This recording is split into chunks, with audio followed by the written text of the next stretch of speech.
আসসালামু আলাইকুম। আজকে দুপুরে যা খেলাম আপনাদের সাথে শেয়ার করব।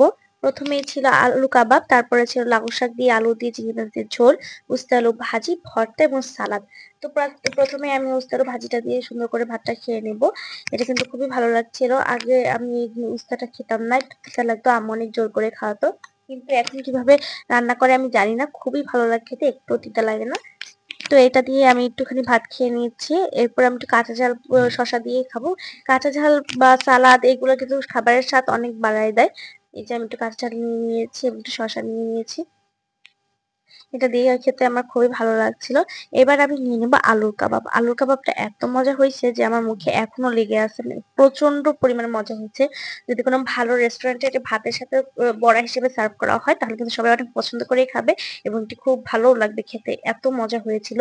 এই যে আমার মুখে এখনো লেগে আছে কিন্তু। এবার আমি একটু কাঁচা ঝাল দিয়ে খেয়েছি। এখন মনে হচ্ছে যে এখানে একটু লেবু নিলে বেশি ভালো হতো। বলার সময় মনে হচ্ছে। তো তারপরে আমি নিয়ে নিয়েছি এই যে লাউ শাক দিয়ে যে ভর্তাটা করেছিলাম এর মধ্যেও চিংড়ি মাছ দিয়েছিল কিন্তু আমার জন্য আবার দুটো আলাদা করে ভেজে রেখেছে, জানে আমি খেতে পছন্দ করি তাই। তো এই ভর্তাটা আমি একটু লেবু দিয়ে খাবো। আর আম্মুর হাতে ভর্তা মানে আসলে ভর্তা আমার অনেক পছন্দ। আমি যেকোনো ভর্তা খুব ভালো করে খেতে পারি। ভর্তা দিয়ে আমি ১ প্লেট ভাত খেয়ে ফেলতে পারি অনায়াসে। মানে আর আম্মুর হাতের রান্না যে কি পরিমাণ মজা, মাছ গোশ ছাড়াও যে সুন্দর করে ভাত খেয়ে ওঠা যায় তা আম্মুর হাতের রান্না দেখলে বোঝা যায়। প্রচন্ড মজা। আমার এই যে খুব সুন্দর করে আমি শসা, খিরাই এবং লেবু দিয়ে ভালো করে ভর্তা দিয়ে ভাতটা খেয়ে নিয়েছি। এবার এখানে নিব কিন্তু আমি লাউ শাক। লাউ শাকের আমি আসলে সমস্ত শাকসবজি অনেক পছন্দ করে খাই। অনেক ভালো লাগে আমার খেতে। শাকসবজি খাওয়াই আমার ছোটবেলা থেকেই কোনো বাহানা নেই। এই যে লাউ শাক নিয়ে নিলাম। আর এই যে লাউ শাকের পাতলা ঝোলটা এটাও আমার খুবই পছন্দের। পাতলা ঝোলটা আমার খুব ভালো লাগে।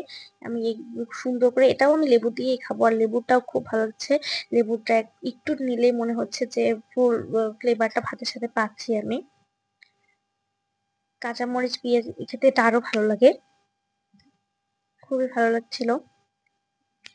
আমাদের ভিডিওটা যদি একটু ভালো লাগে থাকে চ্যানেলটা সাবস্ক্রাইব করে এবং একটি লাইক করে পাশে থাকবেন। আপনাদের একটি লাইক, সাবস্ক্রাইব, কমেন্ট আমাদের অনেক মোটিভেট করে অন্য একটি ভিডিও আপনাদের সাথে শেয়ার করার জন্য। তো আজকে এই পর্যন্তই। ভালো থাকবেন সবাই। আশা করি আমাদের ভিডিওটা আপনাদের ভালো লাগবে।